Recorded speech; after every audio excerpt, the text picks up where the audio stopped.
सभी को प्रणाम साथियों, मैं हूं आचार्य आदित्य कुमार शास्त्री और स्वागत करता हूं मित्रों आप सभी लोगों का अपने इस वीडियो में। मित्रों, जैसा कि हम लोग विगत दिनों से ही जो है वो ज्योतिष और अध्यात्म दोनों ही पहलुओं को एक ही तराजू पे रख करके और उसको हम यह तौलने का प्रयास करते हैं कि क्या ज्योतिष शास्त्र हमारा और जो हमारा धर्म अध्यात्म शास्त्र है वो दोनों एक दूसरे के पूरक हैं अथवा एक दूसरे के प्रतिद्वंदी हैं। क्या हमारे गुरुजन, हमारे आचार्य, हमारे धर्म उपदेशक जिन बातों को कहते हैं और साथ साथ जो हमारे ज्योतिष के आचार्य होते हैं वो जो अपनी बातों को कहते हैं, इन दोनों में कितना विरोधाभास है, यह दोनों में यथार्थ में कितनी सच्चाई है और हमें किसका चयन करना चाहिए। क्या हमें ज्योतिष के मत से आगे की दिशा में चलना चाहिए अथवा अपने धर्म ग्रंथों के अनुसार जैसा गुरुजन हमें उपदेश करते हैं। तो इस पे हमने पहले ही आप लोगों को बता दिया कि ये दोनों एक दूसरे के पूरक हैं, एक दूसरे के प्रतिद्वंदी नहीं हैं। तो इसलिए ज्योतिष हमारा नेत्र है, नेत्र से हम अपनी बीमारी को देखते हैं और उसके बाद उसका उपाय, उसका उपचार, उसके लिए हमें कहीं ना कहीं अध्यात्म की ही शरण में जाना होगा। तो ये तो हम लोगों ने चर्चा किया, किंतु आज का जो विषय है वो आज का विषय है कि ज्योतिष शास्त्र के अंतर्गत जो राहु और केतु दो ऐसे ग्रह हैं जिनकी विशेष रूप से चर्चा हम सभी लोगों को श्रवण करने को प्राप्त होता है। तो राहु और केतु दरअसल ये है कौन, और अध्यात्म के माध्यम से इसे समझेंगे और ज्योतिष दोनों को ही मिला करके एक साथ समझने का प्रयास करेंगे। तो मित्रों, है क्या? तो कहते हैं ये दैत्य ही था। दैत्य ने आकर के वो देवताओं के बीच में बैठ करके अमृत का पान कर लिया, इसलिए भगवान ने इसका सर अलग कर दिया और जो सर कटा उसको राहु कहते हैं और धड़ को केतु कहते हैं। ठीक है। अब क्या है कि चूंकि वो राक्षस था तो राक्षसों की प्रवृत्ति क्या होती है, राक्षसों की मित्र प्रवृत्ति यही होती है कि वे अपने पास अधिक से अधिक संग्रह करने की उनकी जो है उनकी जो इच्छा होती है, उनकी जो तृष्णा होती है, उनकी जो भूख होती है वो बहुत बढ़ चढ़ करके होती है। आप देखिए ना, रावण ने जो है सोने की पूरी लंका थी रावण की, पर उसके बाद भी रावण के पास उसने नवग्रहों पर आधिपत्य कर रखा था और इंद्र के उस पर आधिपत्य कर रखा था, अनेकों लोगों को उसने जो है जीत रखा था। क्या है तात्पर्य? भैया, जिसकी भूख जितनी अधिक बढ़ती चली जाए वो फिर क्या है, वो देवता से क्या है, वो राक्षस की कैटेगरी में आने लग जाता है। यदि हम अपनी आवश्यकताओं से अधिक जो है उपार्जन करते हैं तो उसको हमारे शास्त्र कहते हैं कि उसको किसी सत प्रयोजन में उसको लगाते रहना चाहिए, अन्यथा हम पाप का खा रहे होते हैं। ऐसा आचार्य बतलाते हैं हमारे कि यदि हम स्वयं का कमा करके और उसे परमार्थ में प्रयोग नहीं करते हैं थोड़ा, तो हम क्या है, वो पाप की भागीदारी कहलाते हैं। तो आइए अपने विषय में हम लोग प्रवेश करें। खैर, तो राक्षसों की प्रवृत्ति होती है साथियों, क्या प्रवृत्ति होती है कि वो अधिक से अधिक पाना चाहते हैं, दूसरों का छीनना चाहते हैं, दूसरों का रख लेना चाहते हैं।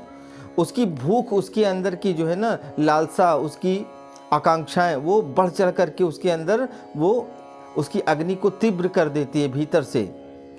तो साथियों, हुआ क्या कि जब कुंडली में राहु व्यक्ति का एक्टिव हो जाता है, उसकी दशा आ जाए, अंतरदशा आ जाए, अथवा वो लग्न में बैठ जाए, चंद्रमा के साथ बैठ जाए, सूर्य के साथ बैठ जाए, ऐसी स्थिति जब राहु की बन जाती है तो व्यक्ति के अंदर की भूख को वो बढ़ा देता है, या जिस स्थान पे बैठ जाए उस स्थान की भूख को वो बढ़ा देता है और वहाँ के जो सत परिणाम होते हैं ना उससे वो विरक्त कर देता है।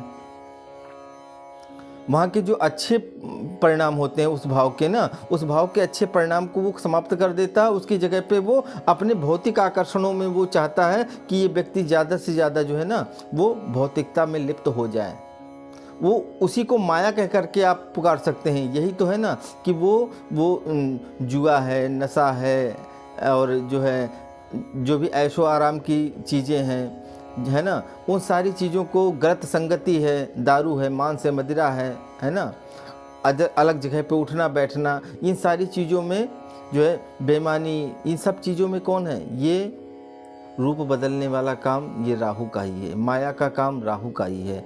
तो ये राहु क्या करता है मित्रों, अपने समय में लोगों के मस्तिष्क को अंदर जो है ना, जब उसकी दशा आ जाएगी तो व्यक्ति की चाह जब बढ़ जाएगी, उसकी जितना भी देते जाएंगे उसको कम लगता रहेगा, उसको उससे पूर्ति नहीं होगी और फिर वो उसकी पूर्ति करने के लिए वो अनेकों दूसरे प्रयत्न करने शुरू कर देगा। वो चाहे बेईमानी करना पड़े, झूठ बोलना पड़े, लूट घसोट करना पड़े, दूसरों को पीड़ा देनी पड़े, जो भी करना पड़े, इन किन प्रकारेण वो एक ही उद्देश्य उसका होगा क्या, कि वो अधिक से अधिक अर्जित करने की जो है चाह उसके अंदर बढ़ जाती है। अब वहीं दूसरी ओर हम केतु की बात करें तो केतु ने चूंकि अमृत का पान कर लिया था, इसलिए उसके अंदर वह जो राक्षसीय गुण हैं वे वहाँ से विलग हो गए। अब केतु क्या है, वो धर्म का पथिक है, वो तंत्र मंत्र ज्योतिष अध्यात्म के गूढ़ रहस्यों का विज्ञान का वो जो है मालिक है। वो आपको लेकर के जाएगा, अंतर जगत की यात्रा को कराने का वो कार्य करता है केतु। केतु जो है ना वो व्यक्ति के परचम को लहराने का कार्य करता है। यदि हम केतु के साथ जुड़ करके उसको समझ पावें, केतु एक बड़ा रहस्यमय प्लैनेट है अपने आप में, यदि उसको समझ पावें, उसकी स्थिति को समझ पावें और उसके साथ हम जुड़ करके यदि चलने का प्रयास कर पावें, तो कहते हैं केतु व्यक्ति के परचम को लहराने, क्योंकि उसका जो चिन्ह है वो एक झंडे के रूप में है। केतु का जो सिंबल है वो एक झंडे के रूप में है। तो वो व्यक्ति के अध्यात्म के पथ के पथिकों का यदि केतु के अनुरूप व्यक्ति चलना शुरू कर देता है तो उसके परचम को वो लहराता ही है। केतु का व्यक्ति जो है ना वो गूढ़ विद्या का जानकार होता है, वो अपने विषय का मर्मज्ञ होता है व्यक्ति। तो साथियों, अब इस बात को थोड़ा सा समझ लेते हैं हम लोग, और अच्छे से समझ लेते हैं। राहु को समझ लिया हमने, केतु को समझ लिया। अब हम चूंकि इसको अध्यात्म की दृष्टिकोण से भी देखने का प्रयास करते हैं, तो इसको आप कैसे समझ सकते हैं? आप ऐसे समझें कि आचार्य और हमारे जो है ना वो हम लोगों को यही बात तो हर पग पग पे बताते हैं भैया, कि हम लोगों को अपनी संगति अच्छी करनी चाहिए, अपना आहार विहार अच्छा रखना चाहिए, अपना उठना बैठना अच्छा रखना चाहिए। क्यों? यही एंटीडोट है। राहु का अगर कोई एंटीडोट है तो वो केतु है। केतु से जुड़े हुए जो अगर तत्व आपने केतु को बलिष्ठ करना शुरू कर दिया तो राहु अपने आप कमजोर होता चला जाएगा, है ना। यदि हमारे कर्म अच्छे होते चले जाएंगे तो जो बुद्धि है ना ये क्या करता है, पहले विचारों को खराब करता है, हमारे सोचने के तरीके के अंदर जो है वो विकृति ला करके उत्पन्न करता है। और जैसा व्यक्ति का विचार विकृत हुआ तो व्यक्ति उस पथ पे चलना शुरू कर देता है, कर्म खराब हो जाते हैं, और कर्म खराब होने की वजह से व्यक्ति के सामने जो परिणाम प्रस्तुत होते हैं वो दुखदायी होते हैं। तो अब करना क्या है कि हमको जब राहु की दशा आ जाए तो हमें केतु के अनुरूप चलने की ज़रूरत है, अर्थात अपने को धर्म से अध्यात्म से जो है जोड़ करके रखने की ज़रूरत है। ईश्वर के साथ में अपनी समीपता को और घनिष्ठ कर लेने की आवश्यकता है। अपने क्रियाकलापों को, अपने उठने बैठने जो है, खाने पीने, इन सब चीज़ों के अंदर एक अमूलचूल परिवर्तन कर लेने की ज़रूरत है। राहु कतई आपका अहित नहीं कर सकता है। राहु मित्रों, राहु तो लोभ है, आकर्षण है, वो मायावी है, वो दिखाएगा और आपको ले जा करके शिखरस्थ भी कर देगा अपने दशांतर दशा में, अगर ठीक स्थान पे बैठा हुआ है। किंतु वो जाते जाते अपनी समय के अनुसार जो है ना वो क्या करेगा, वो आपको पुनः वहीं ला करके उपस्थित कर देगा, आपके पूरे जीवन क्रम को ये बिगाड़ देगा। तो उस समय हमें थोड़ा सचेत रहने की आवश्यकता यह है कि हमें केतु के अनुरूप चलने की ज़रूरत है।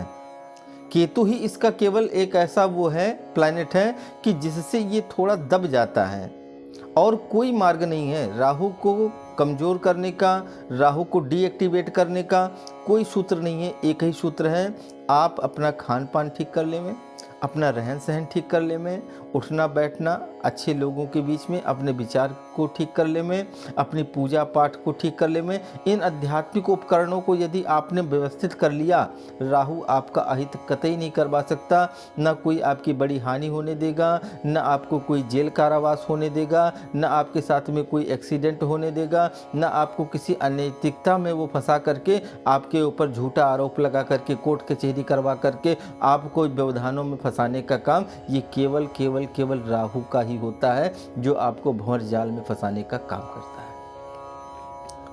मित्रों, यही बात हमारे अध्यात्म के ऋषिवर, हमारे गुरुजन, हमारे विप्रजन, हम सब लोगों को जब अपनी वो कथा करते हैं, वो भागवत की कथा हो, वो राम की कथा हो, तो वो उन सारे दृष्टांतों के माध्यम से बात तो यही समझाई जाती है कि व्यक्ति का अपना व्यक्तित्व कैसे ठीक हो जाए, हमारा उठना बैठना, खाना पीना, चलना फिरना, ये चीज़ें कैसे व्यवस्थित हो जाएं। अब आप इसको चाहें तो राहु से जोड़ करके आप रखें, अथवा आप ऐसे ही समझ लें कि वे तो जो नैतिक सिद्धांत हैं, जो आध्यात्मिक मूलभूत सूत्र हैं, उन बातों को या तो आप मान लें उस दृष्टि से, अथवा आप आचार्य के कहने पे आप ज्योतिष के अनुरूप रह करके आप मान लें। बात तो एक ही है दोनों में। तो साथियों, हमारा आज का यही उद्देश्य है, यही विषय है कि हम लोग ज्योतिष के माध्यम से और अध्यात्म के उन दोनों पहलुओं को एक साथ मिला करके, जोड़ करके आपके बीच में प्रस्तुत करने का हमारा यही एक मोटिव था कि हमको क्या करना है। जब भी आपकी कोई क्रूर ग्रहों की दशा चले, आप अपने अध्यात्म के प्लैनेट को मजबूत कर लें। और आप जो है ना सुंदरकांड पढ़ें तो वहाँ पे लिखा हुआ है, लिखते हैं बाबा गोस्वामी, कहा हनुमंत विपत प्रभु सोई, और जब तब सुमिरन भजन न हुई। क्या है मित्रों, जीवन के अंदर से वो क्या करता है, वो हमें आकर्षणों में ऐसा उलझा देता है कि हमें संसार की सारी चीज़ें अच्छी लगने लग जाती हैं, हमारे मित्र अच्छे लगने लग जाते हैं, हमारा उठना बैठना, खाना पीना, ये हमको अच्छा लगने लग जाता है, बजाय केवल सत्संग, पूजा पाठ, यज्ञ, हवन, धर्म, अनुष्ठान, इनसे विरक्ति हो जाती है। बस वही तो करना है। उससे आप वो उससे विरक्त नहीं भी हो पा रहे हैं, कोई बात नहीं है, आप दवा खाते रहिए, एंटीवायरस की तरह वो अपने आप ही वो आपसे दूरी बना लेंगे। तो मित्रों, आशा करता हूँ आप इस विषय को समझ रहे होंगे अच्छे से कि ज्योतिष और अध्यात्म का दोनों का समन्वय, दोनों का मिश्रण किस प्रकार से हम अपने जीवन में समझ करके, जान करके और हम अपने जीवन को निहाल खुशहाल बना सकते हैं। तो आशा करता हूँ मित्रों, यह विषय आप लोगों के लिए जो है वो रोचक रहा होगा, आप लोगों के लिए ज्ञानवर्धक रहा होगा, और आप लोग उन लोगों तक भी इस विषय को पहुँचाएँ जो राहु से अभी तक पीड़ित हैं। और अगर आप लोग चाहेंगे तो मैं कुछ इसके उपाय भी आपको बता सकता हूँ, ऐसी बात नहीं है, किंतु उससे ज़्यादा बेहतर होगा कि केवल एक ही सूत्र है, हम राम से जुड़ जाएं। अगर कहीं विपत्ति आई है तो सिर्फ इसलिए आई है कि हम राम से विमुख हो गए हैं, इसी बात का ये संदेशा है, इसी बात का ये सूत्र है। और अगर हम राम से जुड़ जाते हैं ना, अपने आप सारी चीज़ें धीरे धीरे जो है ना वो सब ठीक हो जाएंगी। तो मित्रों, आप लोगों से निवेदन कि आप हमारे इस संदेशे को आप जन जन तक, उन लोगों तक पहुंचाएं जो अभी तक राहु को भ्रम समझ रहे थे, राहु के द्वारा भटके हुए थे कि वो हमें अरबपति बना देगा, खरबपति बना देगा। भैया बना तो ज़रूर देगा, ऐसा नहीं है। अगर आपके ठीक स्थान पर बैठा होगा, ये जितने सेलिब्रिटी होते हैं, जितने राजनेता होते हैं, ये वकालत में काला कोट पहनने वाले लोग होते हैं, मुखौटा लगाने, ये यहाँ झूठ बोलने वाली बात होती है ना, वहाँ सब जगह राहु का प्रेजेंटेशन होता है। राहु अगर रहेगा, जितने भी जो है टेक्निकल चीज़ें हैं, इन सब में राहु का ही भूमिका है। तो आज के इस भौतिक चकाचौंध में राहु की अपनी तो भूमिका ही है। ये AI भी जो है ना वो राहु ही है। तो अब करना क्या है मित्रों, करना यही है कि हमको कमल के पुष्प की तरह रहना है, कीचड़ में भी रहना है, तो अपने भीतर उसको लिप्त नहीं होने देना है। बस इतना ही एक सूत्र है कि हमें राहु के साथ भी जुड़ करके, चूँकि हम इस सृष्टि के अंदर हम भी हैं, इस भौतिक जगत में हम भी हैं, तो अब क्या है कि वो हमारे अंदर न प्रवेश करने पाए, वो भौतिकता हमारे अंदर, हमको ऐसा रहना है, हमको उसमें लिप्त नहीं होने देना है ना। और ऐसा अगर हमने इस तरह का जो है जीवन को साध लिया, कतई राहु आपके कंट्रोल में आ जाएगा। आप तो ये समझिए कि जैसे रिमोट से हम लोग टीवी चलाते हैं ना, इस तरह से राहु आपका अहित कतई नहीं कर सकता है, बल्कि आप स्वयं उन ग्रहों को अपने हाथों से निर्देशित करेंगे कि जिस तरह चाहेंगे उस तरह से चलेंगे, किंतु उसके लिए स्वयं में अपने परिवर्तन करना होगा। तो आशा करता हूँ आज का विषय आप लोग ने ध्यानपूर्वक सुना, समझा, जाना है। और इसी भाव के साथ अपनी वाणी को विराम, सभी को पुनः सादर प्रणाम। जय जय सीताराम।